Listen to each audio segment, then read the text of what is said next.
Okay, now I can see it. Okay, hey everybody. Welcome, Jeters. We are going to have some fun tonight. This is going to be, we're going to not take ourselves too seriously. I'm already laughing because where I'm going to take us tonight is going to be a departure from where we've been going lately. It feels like we need a couple moments of just zen and levity, and the Register is going to be a place that's going to help take us there, as well as LinkedIn and some other things. But before we get to that, I want to talk about some music. I'm already laughing. I'm sorry. It's just hilarious to me already. So I did a little meandering last night, and I came across some just arbitrarily funny things. One of them is this video. It kind of started with this video. This Asmongold, the one true Roach King. And I want us to watch a little bit of this.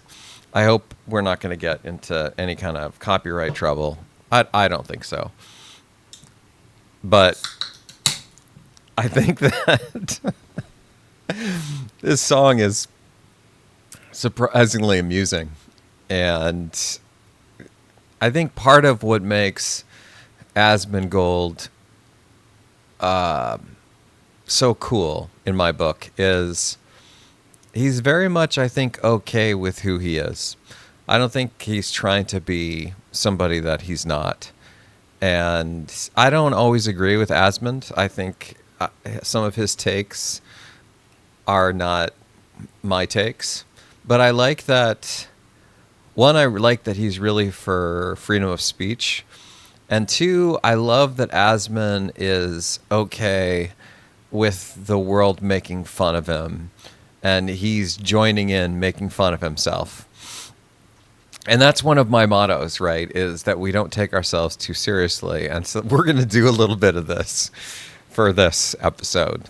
So let's start off with a little bit of this video. I'm going to try to mute myself and have this guy going at the same time. Here we go. Let's start.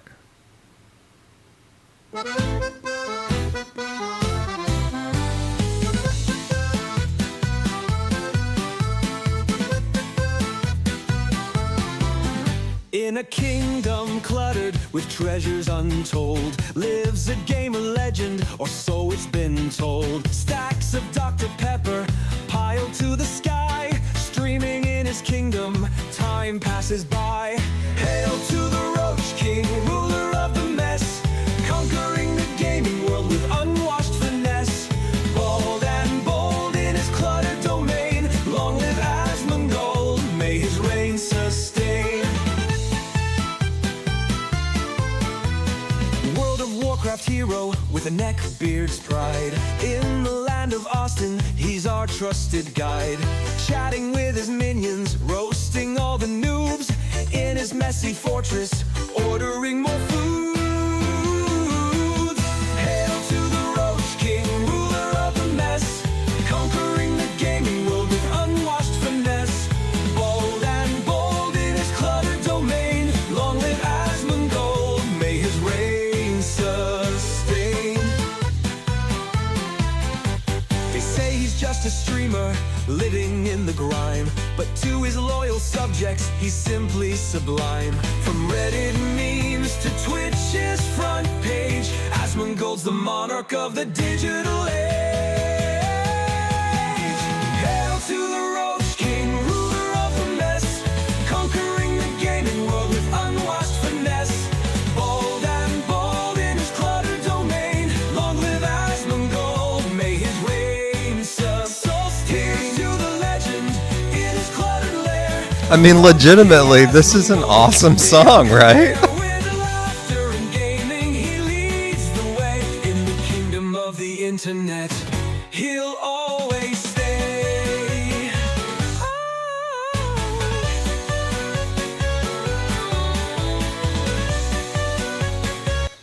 Okay. Hopefully you didn't get too much echoing there. I'm still trying to figure out the mic and the speaker at the same time. Next month, we'll probably have that sorted. So first of all, I got to say, whoever wrote this song, masterpiece, okay? Brilliant. This is so good. It's so catchy. And definitely upvote this. Am I... What? Okay, I'm subscribed to this now. Let's all join in and you know the footage in this. I mean, look, he calls himself his chat calls himself Baldy. They call him Baldy. He calls himself Baldy. This guy is just so unabashedly. I just got my cardio in too. Oh my gosh, yeah. And you know, like, my room is a little bit cleaner than this, but as Taylor knows, like my side stash of soda, it doesn't look exactly like this, but it can get pretty out of control. I don't really have this side of things, but again, like, I like that Asmund is kind of just keeping it real. And I think that it's, yeah, just hilarious, the things he does. There's one in here. Yeah, like his inability to dance with, I can't remember the name of this. She's also like a game streamer, I think, Emaru or something.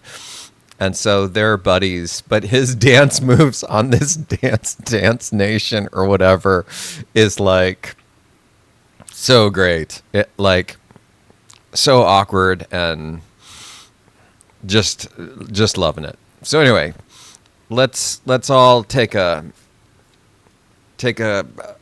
play from Asmund's playbook and let's learn how to laugh at ourselves and not take things so seriously. I think it's the way we'll get through these tough moments in life. So along those same lines, I want to continue the music theme, but I want to share that once in a while I'll look at our subs. I'll look at our subscribers, mostly just to kind of get a sense of some of the folks that are subscribing. And earlier today, I found this gentleman who just subscribed yesterday or today. And I think all of you know how much I love music. So I went and I clicked on his music and I was equally blown away by just how good this is. And so I want to take a moment and play this song, or at least a small part of it, for all of you. And feel free to like and sub over for him. I think this is a cover song. I don't know this song, and it's not in English, so I don't know exactly what's being said, but I think you'll hear very shortly why I like this and why I want to share it. So let's see what he's got.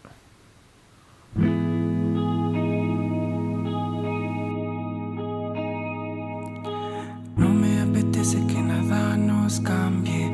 Por esa esfera no conozco a nadie.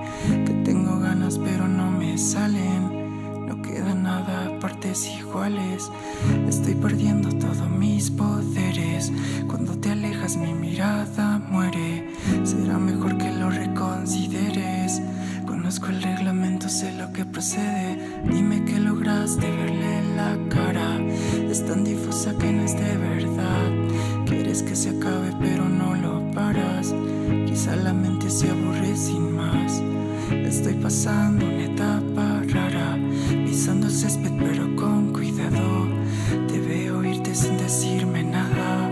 Nunca he entendido qué te está pasando. Abre la ventana, es tu oportunidad. Puedes esconderte en otra realidad. Pronto llegará tu nueva identidad. Solo te suplico un paseo más, yeah. Un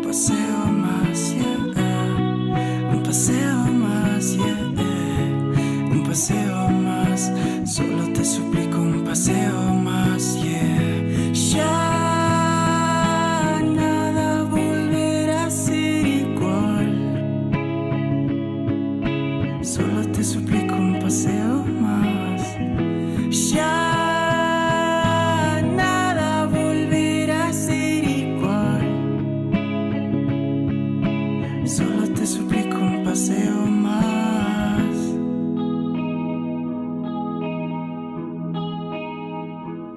Esquivo los ataques de esos animales. Sé que ellos tendrán sus motivos. Sabes que este vínculo era inevitable. Juntos somos un poco más efectivos. Mira la puerta, solo están parados. Sé que vigilan cuando estoy tranquilo. Nada que hacer, no quedan soldados. A veces no sé qué es lo que he aprendido. Se abre la ventana esta oportunidad. Puedes esconderte en otra realidad. Pronto llegará mi nueva identidad. Solo te suplico un paseo más, yeah. Un paseo más, yeah. Un paseo más, yeah. Un paseo más. Solo te suplico un paseo más, yeah. Ya nada volverá a ser igual. Solo te suplico un paseo más. Ya nada volverá a ser igual. Solo te suplico un paseo más. No me apetece que nada nos cambie. No me apetece que nada te cambie. No me apetece que nada nos cambie. Solo te suplico un paseo más. No me apetece que nada nos cambie. No me apetece que nada te cambie. No me apetece que nada nos cambie. Solo te suplico un paseo más, yeah. All right, there we go. So, yeah, feel free to give this a listen and a sub. I'm going to sub him now.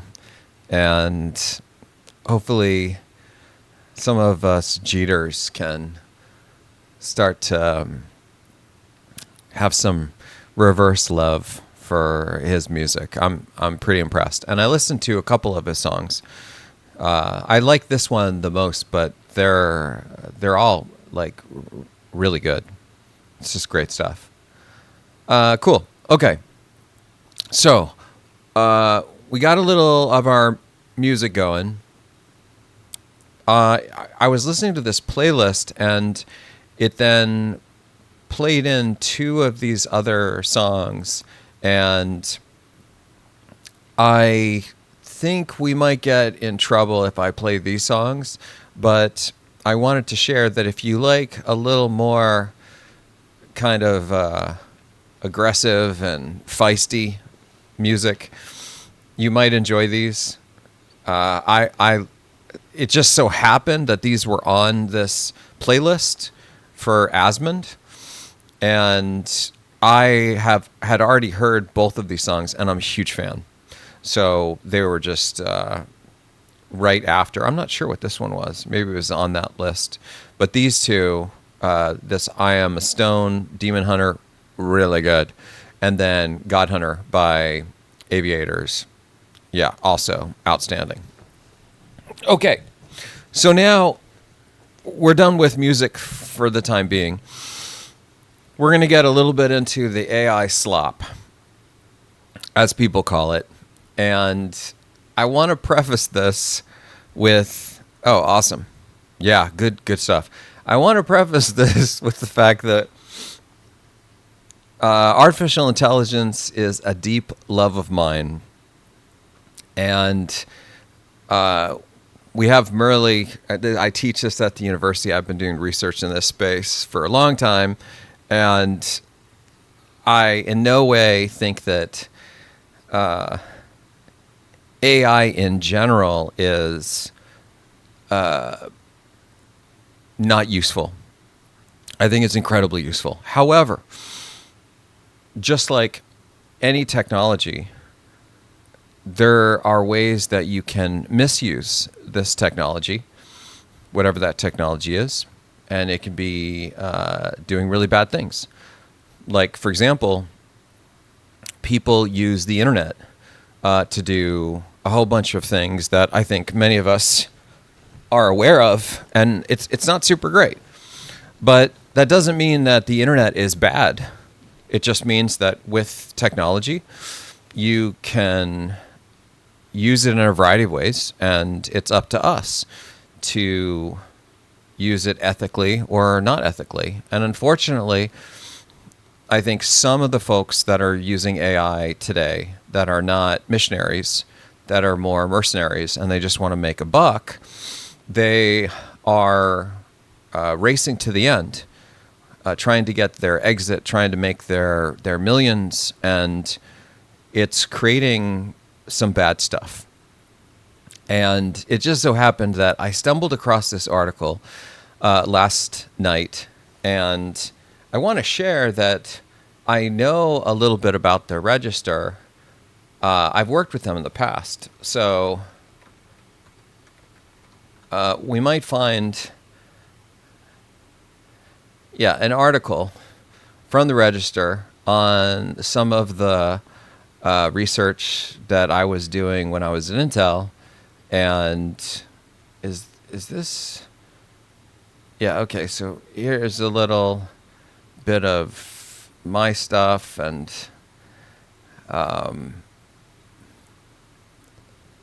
what are they saying? Yeah, this is about machine programming in some capacity. Let's take a quick gander. A core principle of machine programming is that once a human expresses his or her intention to the machine then automatically handles the creation of the software that's used, that's required to fulfill that intent. Cool. So that's been a sort of a higher order principle for us. Machine programming is part of ongoing effort to develop low-code or no-code tools, generally through some form of automation. Yeah, that's maybe. I'm not entirely sure that I said that. And, the Register is kind of known for their somewhat liberal, generous takes on what was said and how they decide to present it. So there was a little bit of that going on here. There are a variety of reasons for doing so, mainly having to do with supply and demand. Companies like to talk about democratizing coding as if they should be applauded for civil altruism. They tend to be less vocal about the fact that more coders means more competition for programming jobs, the ability to pay lower salaries. Gotchlick's spin on the supply problem is that industry trends have made the talent shortage worse. There are two emerging trends we observe that work against each other. First, compute resources are becoming more and more heterogeneous as we specialize for certain types of workloads. I think that that's still true. And that requires expert programmers, what you might call ninja programmers. That's what we refer to them in industry, who deeply understand hardware and how to get the most out of it. These are usually people, the ninjas are usually people that have like a PhD in computer engineering. And so they're experts at like hardware, software, co-design stuff. So there's a very small number of people that like I put in the category of like the ninjas, but they're the folks that can write code that, hey, I know this guy. That's Raja Koduri. But they can write code that essentially can effectively exercise the hardware and make the software run sort of like as fast as possible. Okay. Continuing, but at the same time, software developers increasingly favor languages that provide higher levels of abstraction to support higher productivity, and that in turn makes it hard to obtain the performance that the hardware is inherently capable of. Yes, so the idea there is you're getting more and more specialized heterogeneous hardware. So GPUs, TPUs, FPGAs, ASICs, all of this stuff. Specialized CPUs that are server grade versus the far edge grade, the Chromebooks, this type of thing. So a lot of heterogeneity in the hardware, but then a deviation into higher order abstractions for programming languages like Python and JavaScript, which are good for high order productivity, but not necessarily for efficiency, which then makes us wonder, well, how can we get both? So anyway, this article talks a little bit about some stuff. Here's one of the systems that we designed, control flag. We talk about MESM, one of our NERSC papers, so on and so forth. And then I think at one point they said,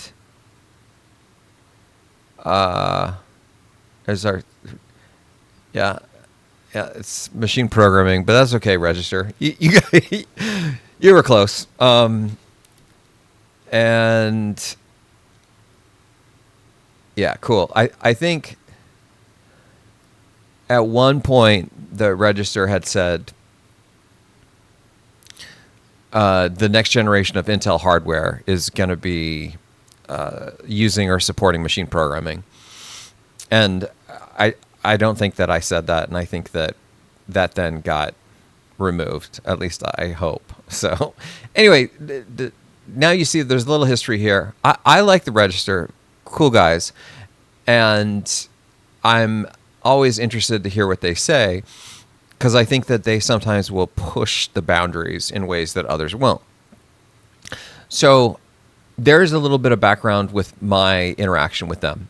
Now let's take a look at this article. So I just saw this last night, and I want to say that this is going to be a level of real that I think I can read this whole thing. But no, actually, I know that there's some profanity in it. I'm not necessarily going to read that exactly. And then we're going to look at another article, and there's some profanity in that, and I'm not going to read that exactly either. So I'm just letting you know that I'm going to bleep myself, because this is a family show. But you'll still see the word. Okay, so here we go. Some signs of AI model collapse begin to reveal themselves. And this is an op-ed written by this gentleman, Stephen von Nichols, who has written something like over 10,000 articles. And he's got lots of opinions. He's been working on computers, programming, and stuff since the 70s. Okay. I use AI a lot, but not to write stories. I use AI for search. When it comes to search, AI, especially Perplexity, is simply better than Google. Ordinary search has gone to the dogs. Maybe as Google goes gaga for AI, its search engine will get better again, but I doubt it. I'm going to move this over just a tiny bit here. In just the last few months, I've noticed that AI-enabled search, too, has been getting crappier. Now, this is interesting because I've noticed some things myself, and I think other people have noticed some peculiarities. I think we have an episode where I'm talking to Perplexity about this guy, and I'm asking it how I can use the embedded mic, and it's like, there is no embedded mic. And then we look at the spec sheet, and there is an embedded mic. But it's definitive that there is no embedded mic. And again, this goes back to this whole, these are not logical systems. They just say stuff. And is that saying stuff maybe getting worse? And this gentleman, I think, gets at the heart of this. Okay.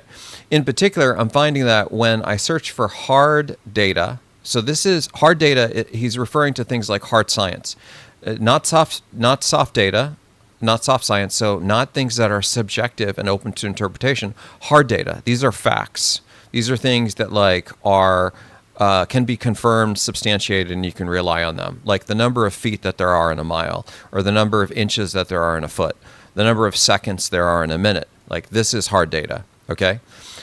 When I search for hard data such as market share statistics or other business numbers, the results often come from bad sources. Instead of stats from 10Ks, the U.S. Securities and Exchange Commission's SEC mandated annual business financial reports for public companies, I get numbers from sites purporting to be summaries of business reports. These bear some resemblance to reality, but they're never quite right. I think this is a interesting comment because I find a lot of similar things myself. And in fact, we saw this with Google's Gemini when we were asking it to solve this or improve this one conditional, right? It did bear some semblance of reality, and it looked actually like it was right, except for that one corner case where it was wrong. And if you don't know enough to be able to dissect this and go through that complicated truth table, you might just think that it's right, and now you've put something super buggy into your program. Okay. If I specify I want only 10K results, it works. If I ask for financial results, the answers get interesting. This isn't just perplexity. I've done the exact same searches on all major AI search bots, and they've all given me questionable results. Welcome to garbage in, garbage out. Gigo or Geigo, whatever. But this is actually something we continually refer to in machine learning, that no matter how powerful the machine learning model is or algorithm, if you give it garbage that it trains on, it will give you garbage as its output, because in some sense, these machine learning systems are only ever as good as their training data.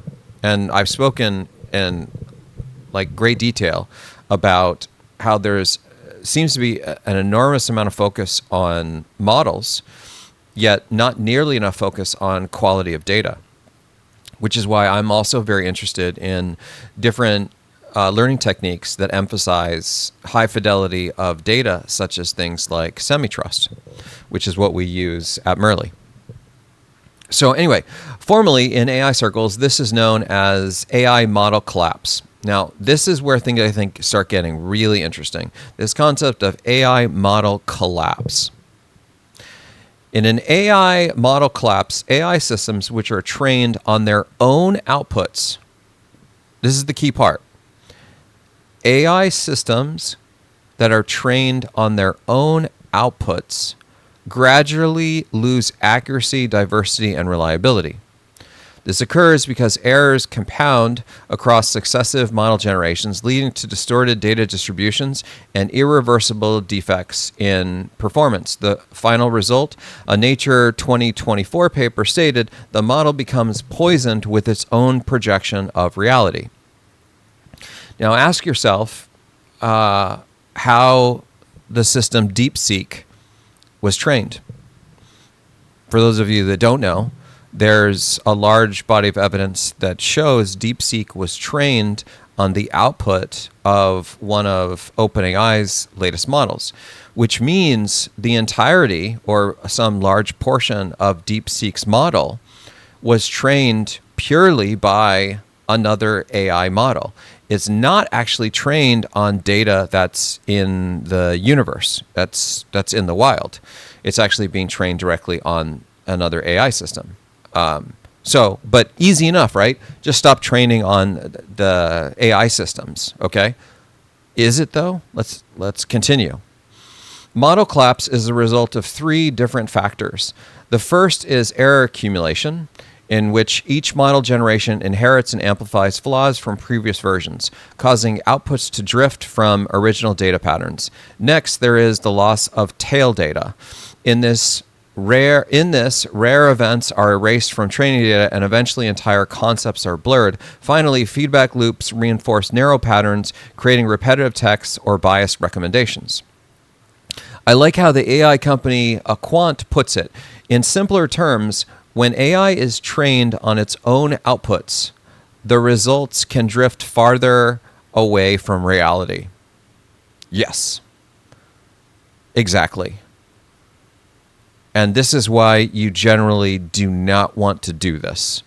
This is very dangerous, and it becomes basically an echo chamber where it has no ability for novel creative ideation, and it can't expand its generalizability at all. It becomes hyper-specialized, and it can start to increase its confabulations, or otherwise known as hallucinations, much more. Okay, let's continue. I'm not the only one seeing AI results starting to go downhill. In a recent Bloomberg research study of retrieval augmented generation, RAG, the financial media giant, found that 11 leading LLMs, including GPT-4o, Claude 3.5 Sonnet, and Llama 3.8b, using over 5,000 harmful prompts, would produce bad results.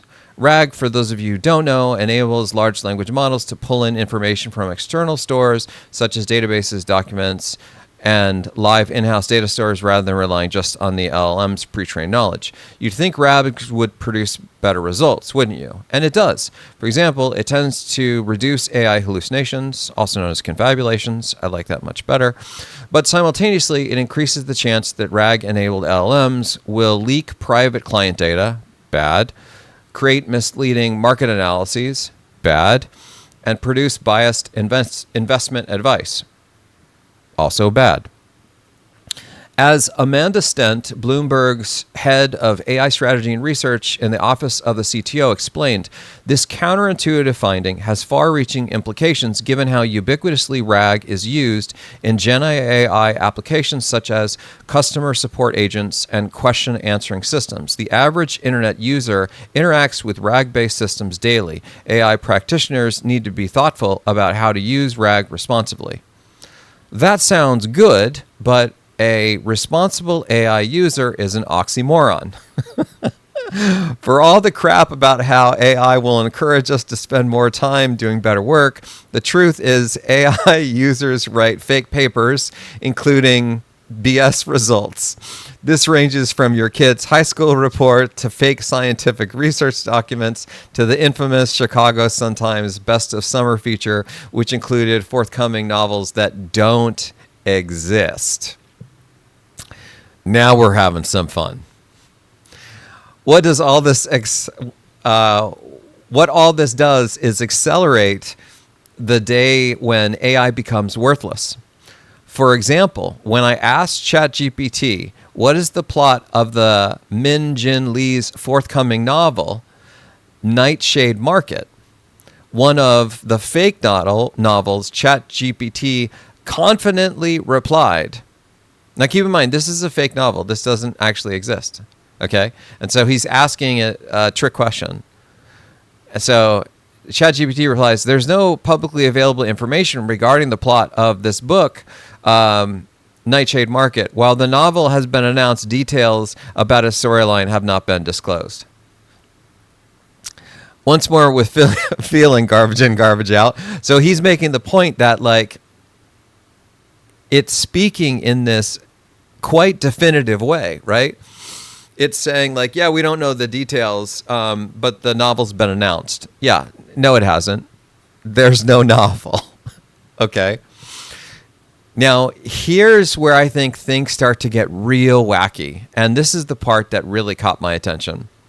Some researchers argue that collapse can be mitigated by mixing synthetic data with fresh human-generated content.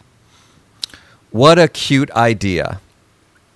Where is that human-generated content going to come from?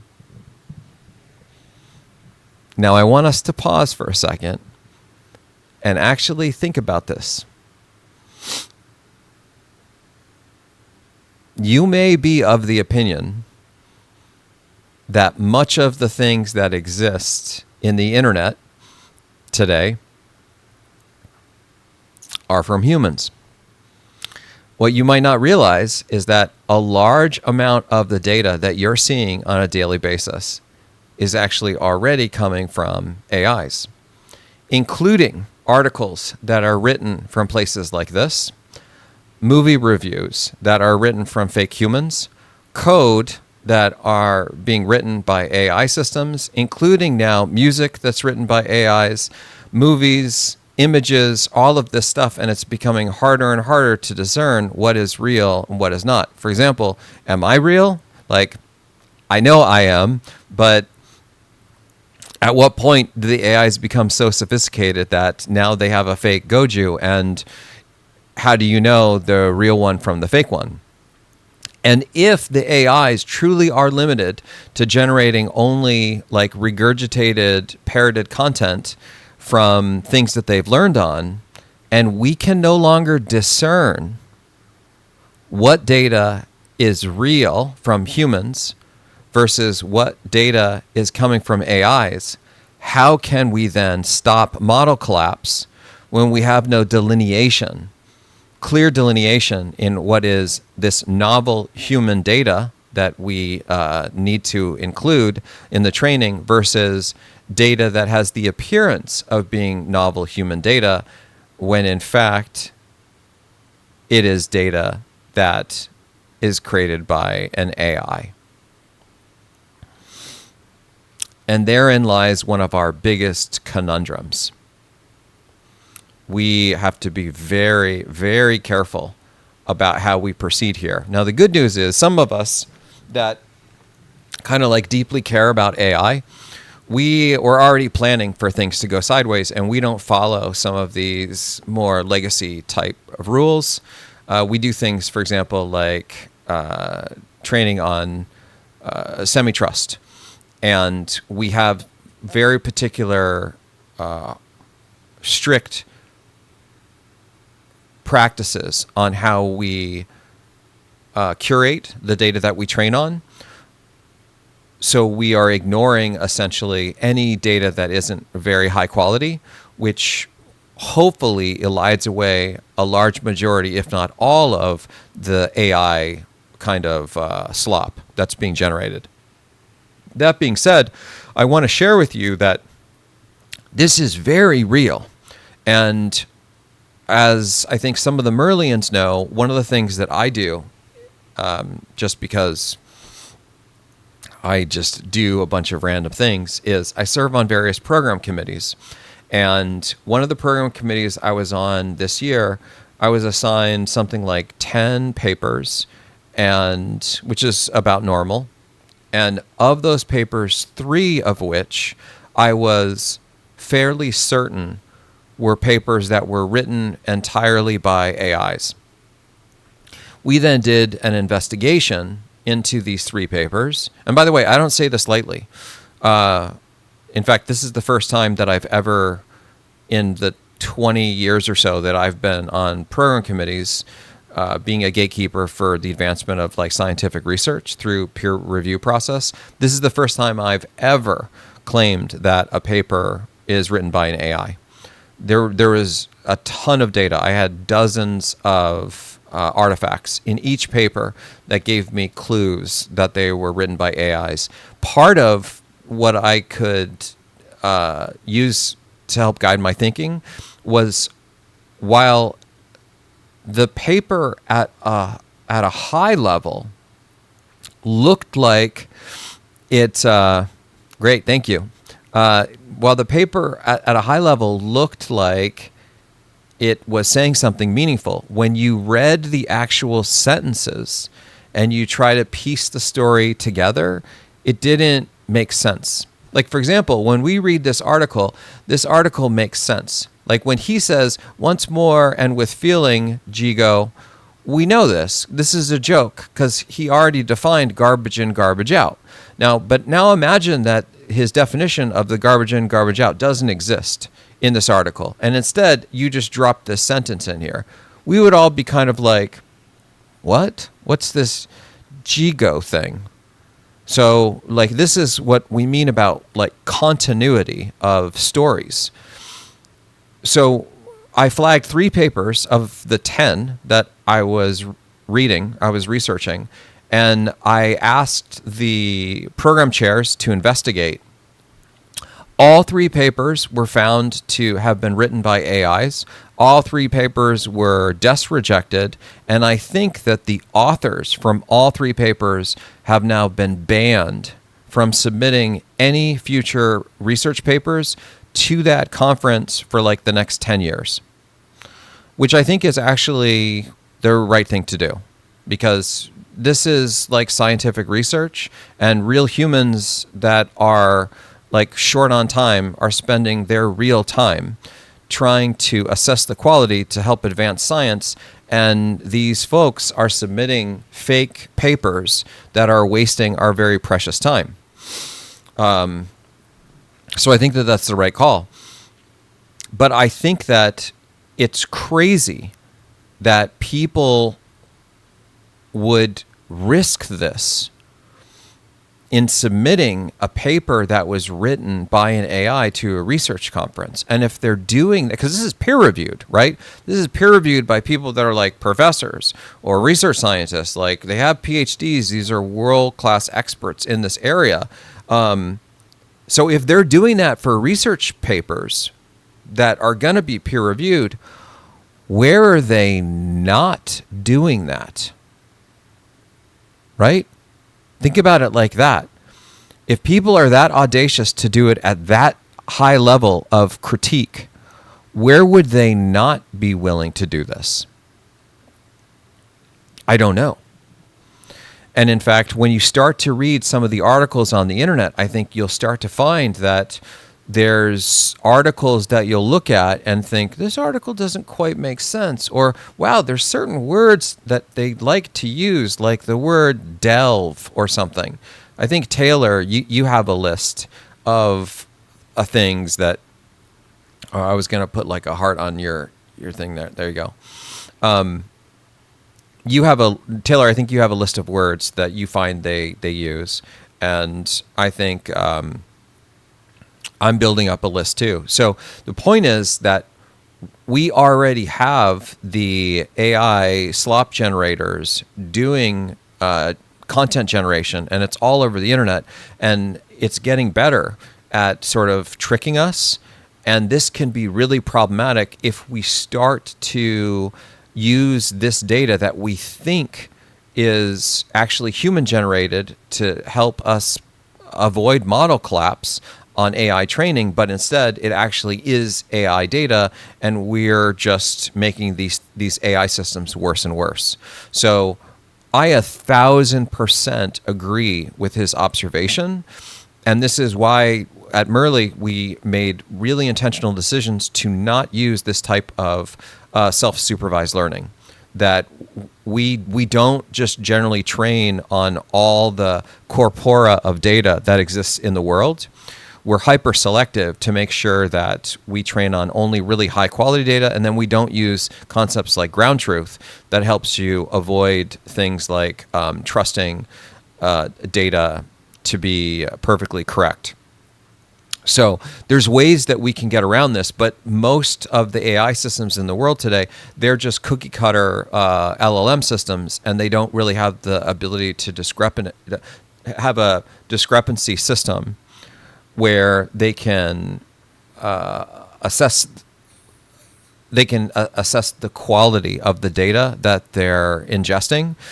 Instead, it's generally just considered all data can be seen at the same level of fidelity, and it's not.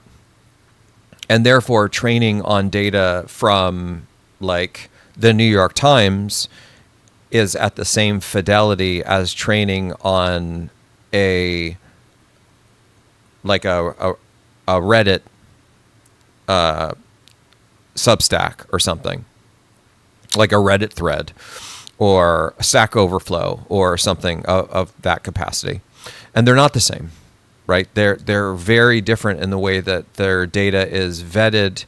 And there's actually this really interesting quote in one of the later episodes of Andor Season 2 that I was just watching, and this shouldn't spoil anything, but the person is saying it's really important that, I'm going to try to get this quote right, it's really important that we as a community understand where we are in our ability to present information, and that is not deviating too far from objective reality. Okay, so let's think about this for a second. This person is saying it's very important that we as a community are presenting information that does not deviate too far from objective reality. I agree. There are things that are objective reality, and they are objective reality. It is nonsensical to believe that everything is subjective. It's not. If it were, there would be no scientific advances. Science, at its fundamental core, is objective. That's why it works, regardless of what your opinion or my opinion or anybody's opinion is. It's just objective. Now, there are variables that we don't understand, which is why science doesn't always work. That's why sometimes you have problems with airplanes or rockets, is that there's unaccounted for malfunctions. But it doesn't mean that the core principles that we're relying on don't stand up. They do. It's just there's more to discover, and then things can go wrong. Therefore, it's really important to understand that a highly vetted, fully substantiated, and cited peer-reviewed research paper that's written by 7 professors at MIT does not hold the same, has significantly more credibility than an article that is written by some random person on Medium. And therefore, when you're training your AI systems, they should also have this understanding of semi-trust. How much should the source be trusted, and how do you do that calculation? This is actually a very complicated problem, and I think most people that are building AI systems today, they are not even using this. They're just using the traditional ground truth process, which is basically all data that you input is factually correct. And that's a very strange concept. Think about this for a second. Imagine that you are trying to learn about how the world works by watching videos. And on one hand, you're watching videos of news feeds. And then on the other hand, you're watching videos of Star Trek. But you're taking all of those videos as the same level of factual reality. They're not. This is why you need things like semi-trust, and you can't use things as simple as universal ground truth. It just doesn't work. Anyway, so this is our first article, and I thought that this was very amusing because I think he's absolutely right. We are experiencing model collapse, and what makes it trickier is that it's not as simple as saying, well, just train it on the good human data. It's becoming harder and harder to even understand what the good human data is. And a concrete reflection of that goes back to Mentor. That if we look at something as simple as VS Code, as we were looking at last time, what is happening here? I have a sneaking suspicion what's happening here. I think AI code generation systems are happening here. That's what I think is happening. But I have also a sneaking suspicion that the commits here look like they're coming from humans. They look like they're coming from, who is this person here? I can't quite tell. Maybe that's Oleg. Okay, so Oleg's doing stuff. It thinks Oleg is a human, I think. Is Oleg a human? Maybe he is. Is his code coming from him, or is it coming from an AI system? So even with code, I think it's becoming hard. It has the appearance of coming from a human, but I'm not sure that we can actually trust that. So this is happening for real everywhere. Okay, so that's our first fun example. We've got some problems, folks. We need to figure out how to stop this AI model collapse. And part of the reason why, just to be clear, part of the reason why I'm all giggles on this is I've been trying to warn people about this for at least 5 years. At least. And a lot of people were not hearing it. And that's fine, right? The only thing I can do is just try to share and say, these things have problems. These are not deterministic systems.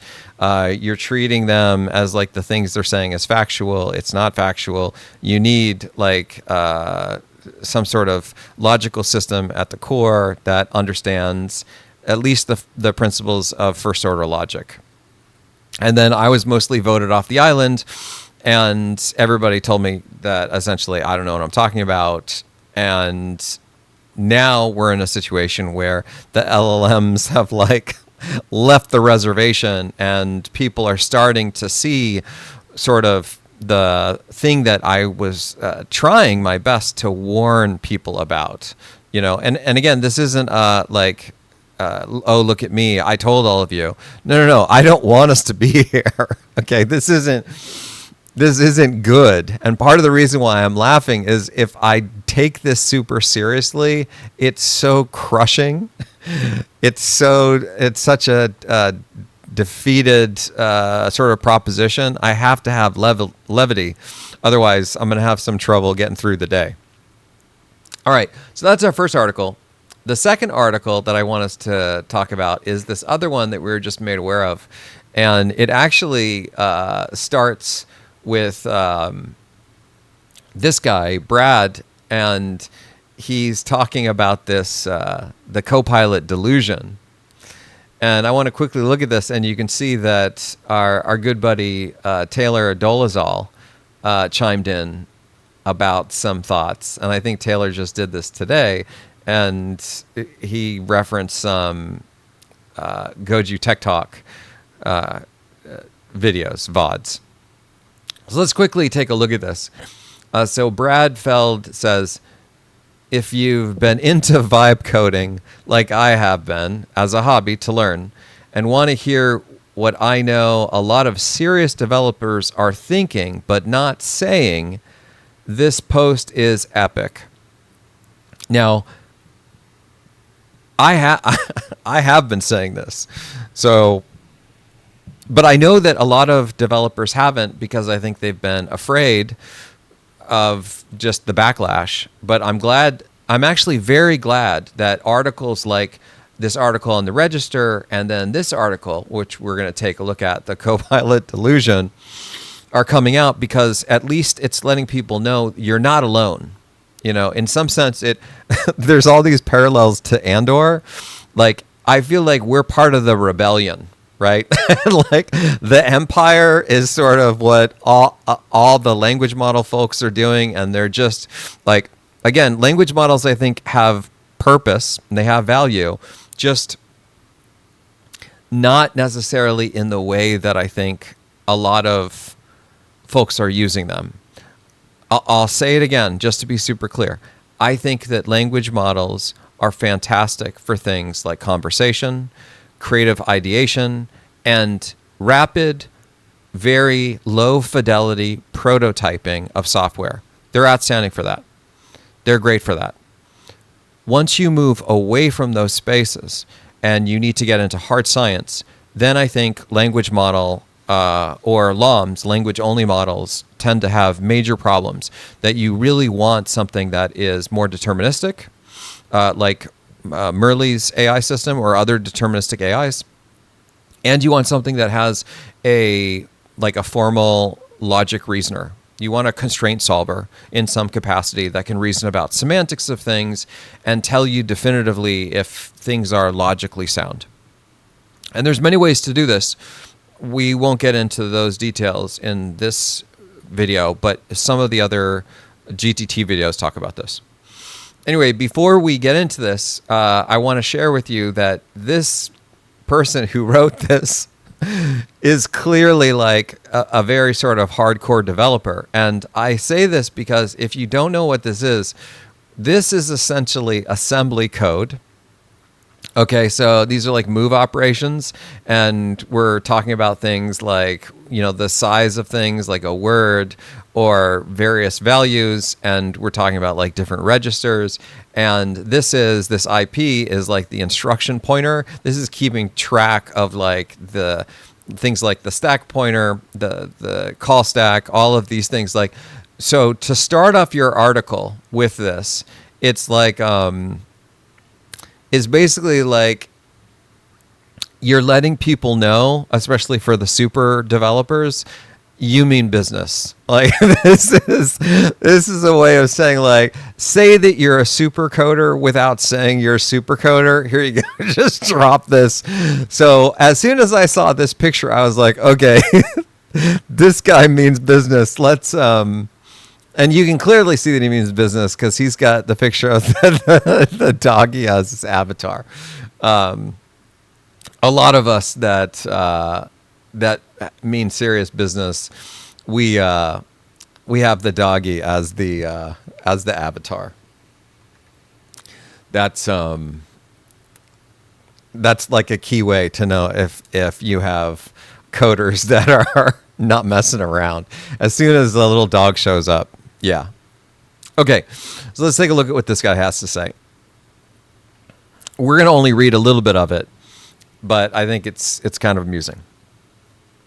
Disclaimer, this post was written May 2025, and the arguments apply to AI code capabilities at this time. The arguments around lack of competence are certainly likely to become less prevalent, while the parts about the desecration of the joys of programming and fundamental human understanding of programming are likely to become more prevalent as AI coding improves. This is actually, I think, very interesting.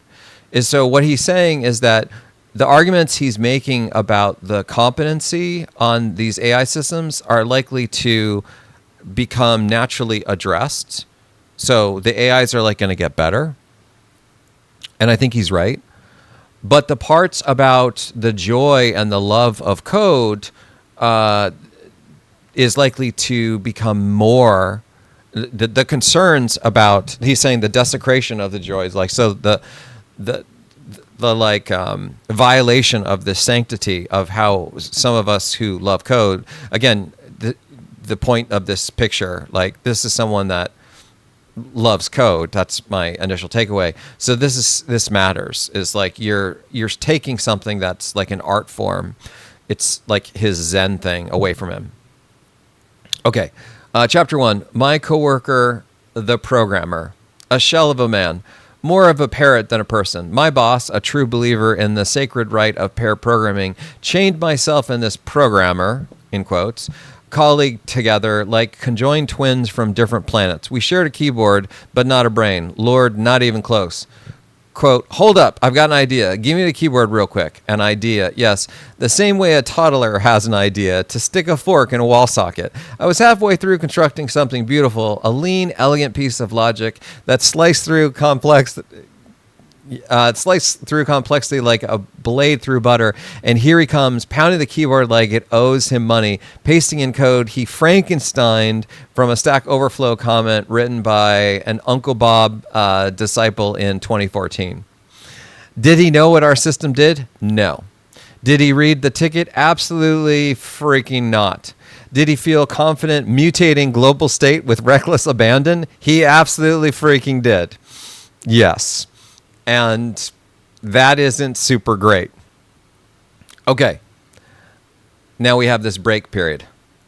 I'm doing some refactoring, tightening the bolts, cleaning the component tree, realigning the chakras of the system. Suddenly, hey, I added a use effect that refetches everything when anything changes. Cool, right? Okay.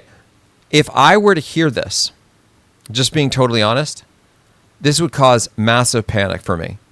Like, why on earth would you do a refresh of everything when anything changes? This is so abysmally unoptimized that I would just literally freeze in my tracks and be like, whoa, no. That's not what you do.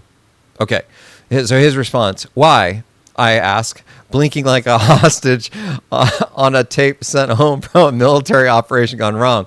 It fixed the thing, he says, where the thing wasn't working. It's a working thing now. The chaos monkey disguised as a teammate. No tests, no profiling, no understanding of the side effects or performance impact. Just blind clicking and tapping and typing. The programming equivalent of punching your TV to make the static stop. Yeah. Okay. I might have done that a couple times. And he did this with everyone. A one-man bug factory, whispering half-formed solutions into the ears of juniors like sick, twisted, full-stack Rasputin. Apparently, friendly fire will be tolerated. Okay. The system explodes. Nothing deploys. The UI is frozen like vegetables in my freezer I was supposed to defrost 8 years ago. And where is my dear co-pilot? Nowhere. He vanished. Probably reading about a shiny new JS framework that he'll try to shove down my throat next week. Meanwhile, I'm left splunking through callback hell with a flashlight made of regret. My boss corners me. Why aren't you pairing more with him? He types twice as fast as you. Of course he does. So does a cat having a seizure on a mechanical keyboard. But that doesn't mean it should be writing production code. Now, I made a comment in an MIT article a few months ago talking about how my dog can't write C++ code. And I find it highly amusing that this guy is talking about how his cat also can't write code, but it can type very fast by pressing on the keyboard. Okay, at this point, I think I'll stop. Maybe I'll continue and just read this last piece. Captain Obvious is here to save the day. I wasn't talking about a programmer. I was describing GitHub Copilot or Claude Codex or OpenAI LM Knob 7.5 Ultra Watermelon. Just to be clear, I don't think that that's a real thing. But I think that these other things are actually real.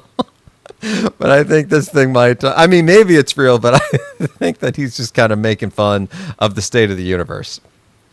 And I think that he's not wrong, right? And I think this gets at the heart of what we're trying to do at Merle. And so if we take a step back to this article and we take a look at what Taylor wrote, we'll just skim this really quick. So, Brad, the article articulates critical tension in software development today. Engineers experience a fundamental shift from more active creation to passive review. Yeah, well said, Taylor. This resonates with Jan LeCun's recent declaration at NVIDIA's GTC. I'm not interested in LLMs anymore. Both perspectives highlight the same core issue. When we substitute pattern matching for genuine understanding, we lose the iterative refinement that builds expertise. Wow. That is just such a powerful sentence. Brilliantly stated, T. It's just, yeah. I may have to steal that one. I love this sentence. At Merle, we're pursuing deterministic AI that preserves the essential learning loop. Even failures can create meaningful learning opportunities. Absolutely, right? That's one of my core tenets about, spend more time learning from your mistakes and seeking out failure, right? Yeah. So 100% on that one, T.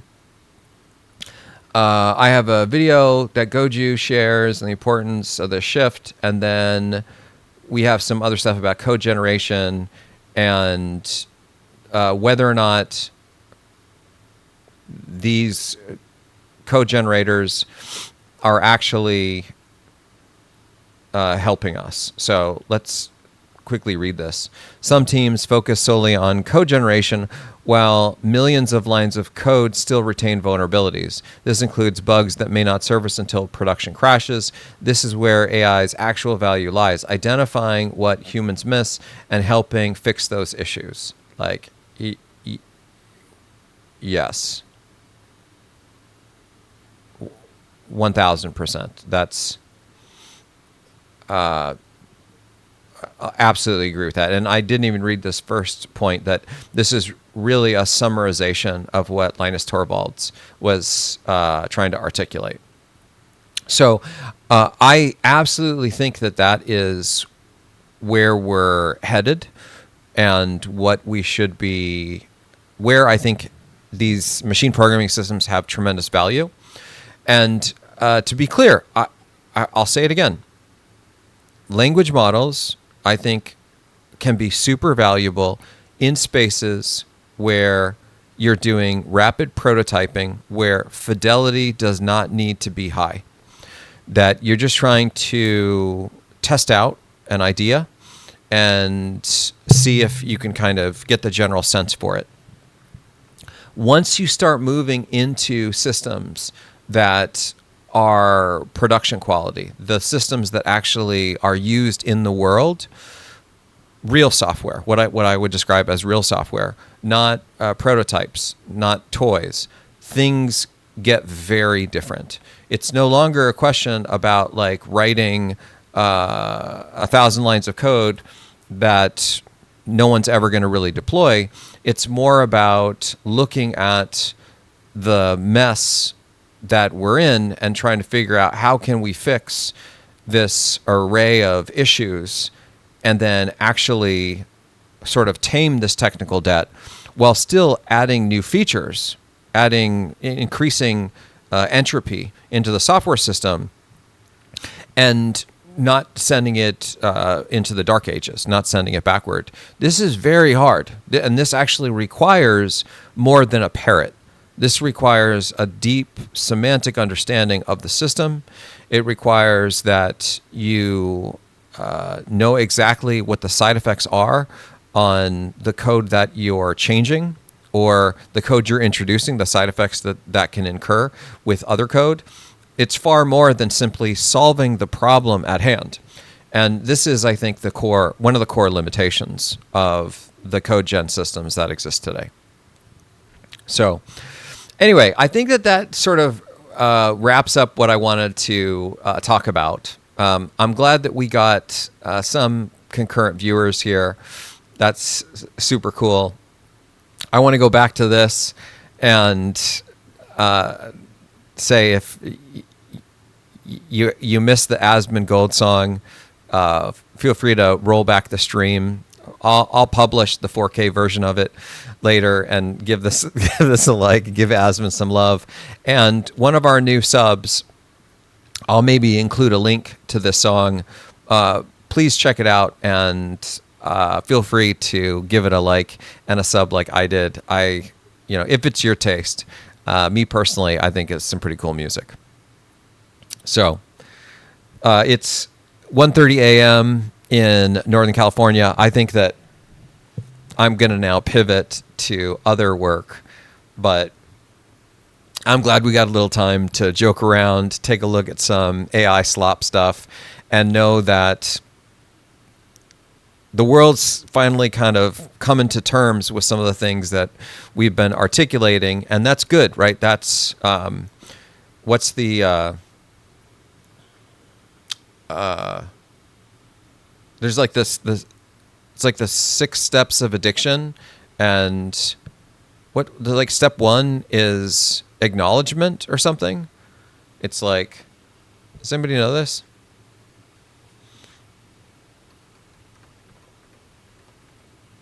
Or recovery?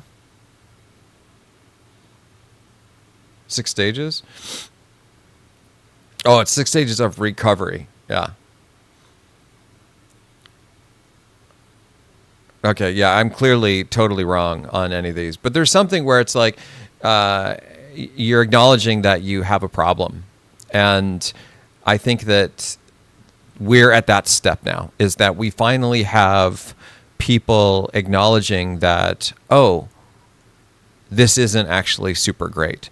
There was a period of time from 2020, Q4 of 2022 until probably the end of 2024, that 2.5 year period where the world, I think, was really drinking the LLM Kool-Aid, and that maybe wasn't so great. But I think we're now moving through that, and so like reason and rationality is returning, and we can now start to make forward progress. Like my money is on the AIs, just to be clear. I love artificial intelligence, think it has huge potential, but probably in largely different ways than what some people are trying to force today. And so we're going to, work together to make progress on that. So thanks, everybody. This was super great, and I'll be uploading the 4K version here shortly. You guys have a fantastic rest of your day.